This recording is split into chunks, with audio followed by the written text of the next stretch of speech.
మీ వ్యాపార ప్రకటనలకు ఇంటర్వ్యూల కొరకు ఇప్పుడే సంప్రదించండి 9539345345. నమస్తే. సామాన్యుడి చేతిలో సామాజిక అస్త్రం నెంబర్ 1 న్యూస్కి స్వాగతం. నేను రవీంద్ర.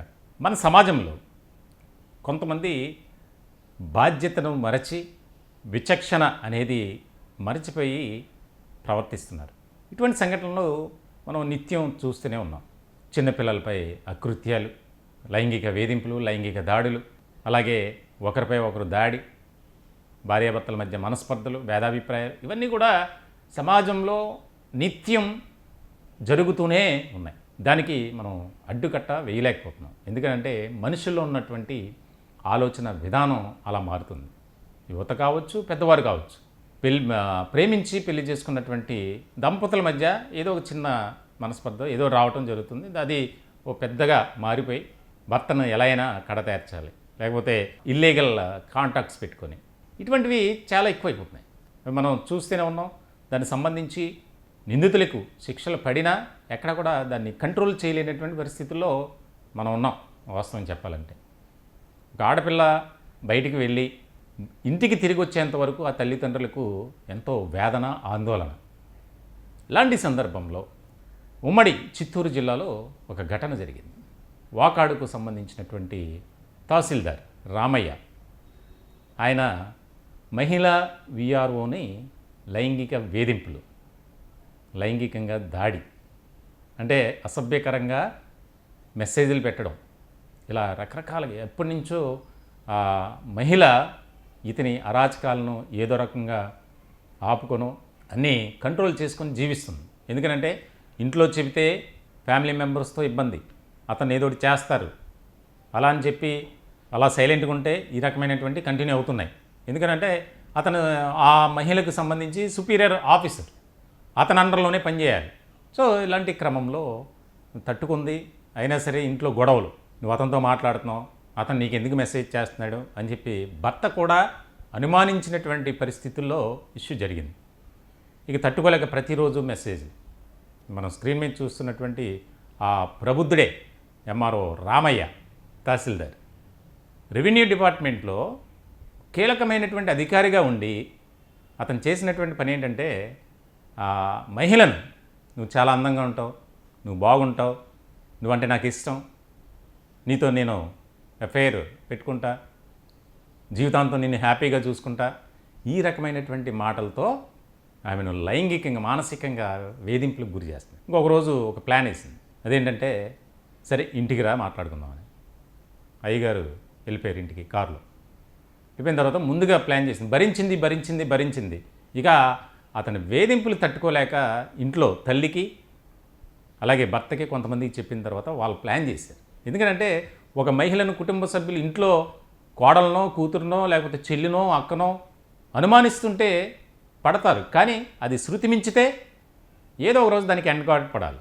సో ఇలాంటి సందర్భంలో ఆ మహిళ కూడా విఆర్ఓగా పనిచేస్తున్నటువంటి మహిళ ఇక విషయం చెప్పిన తర్వాత పక్కా ప్లాన్ చేసి అతన్ని ఇంటికి రాగానే చితక్కొట్టారు పట్టుకొని. మామూలుగా కాదు, చీపిరి పట్టుకొని చితక్ కొడితే తప్పు అయిపోయింది, నువ్వు నా చెల్లెలు లాంటివి అని చెప్పి అతను చెప్పాడట. అయితే ఇది ఎందుకు చెప్తున్నాను అంటే సమాజంలో జరుగుతున్నటువంటి కొన్ని సంఘటనలు బాధ కలిగిస్తుంది. సభ్య సమాజంలో ఏ రకంగా మనం మెలగాలి, ఎలాంటి సందేశాన్ని ఇవ్వాలి, ఏ విధంగా మనం ముందుకు వెళ్ళాలి, ఒక బాధ్యత కలిగినటువంటి అధికారిగా ఉన్నటువంటి ఆ రామయ్య తహసీల్దార్ నిత్యం రెవెన్యూ పనుల నిమిత్తం ఎంతోమంది కార్యాలయాలకు వెళ్తుంటారు. వారిని కూడా ఇదే రకమైనటువంటి టార్చర్ అట. మొత్తానికైతే డిపార్ట్మెంటల్ ఎంక్వైరీ అనేది జరిగింది. దానికి సంబంధించి అయ్యగారి పోస్టు ఊడింది. అసలు శాశ్వతంగా అతను ఉద్యోగం నుంచి తొలగించాలి అనే డిమాండ్ ఎక్కువైంది. ఎందుకనంటే రానున్న రోజుల్లో ఇటువంటివి జరగకుండా కంట్రోల్ చేయాలి అంటే కొన్ని చర్యలు కఠినంగానే తీసుకోవాలి. అది ఎంతటి వారైనా సరే, ఏ అధికారి అయినా సరే. మొత్తానికైతే ప్రస్తుతానికి శాఖాపరమైనటువంటి విచారణ జరిగిన తదుపరి అతన్ని విధుల నుంచి తప్పించారు. ఎన్నో నెలల పాటు ఆమె తట్టుకుంది. అతను పెడుతున్నటువంటి మెసేజ్లు కానీ, కాల్స్ చేయటం కానీ రకరకాలుగా, నాకు ఇటువంటి ఇష్టం ఉండదు సార్, నా ఫ్యామిలీతో నేను హ్యాపీగా ఉన్నాను, మీరు నా బాస్, ఇలా చెప్పినా సరే ఈ రామయ్య అనేవాడు వినలేదట. ఏదో ఒకటి మెసేజ్లు, అశ్లీలమైనటువంటి ఫొటోస్ పెట్టడం, అర్ధరాత్రులు మెసేజ్లు పంపించడం, ఇవన్నీ.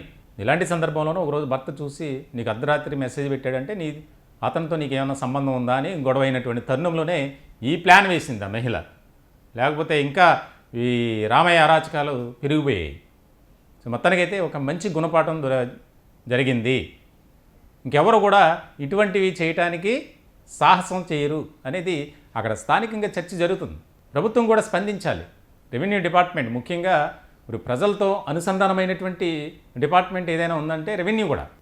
పోలీస్ డిపార్ట్మెంట్లో కూడా అలాగే ఉంది కొన్ని చోట్ల. సో ఇలాంటి సందర్భంలో ఇదొక ముఖ్యమైనటువంటి పరిణామంగా చర్చ జరుగుతుంది రెవెన్యూ వర్గాల్లో కూడా. ఆమె రెవెన్యూ డిపార్ట్మెంట్లోనే పనిచేస్తున్నారు, ఈయన కూడా ఒక ఉన్నత అధికారిగా ఉన్నారు.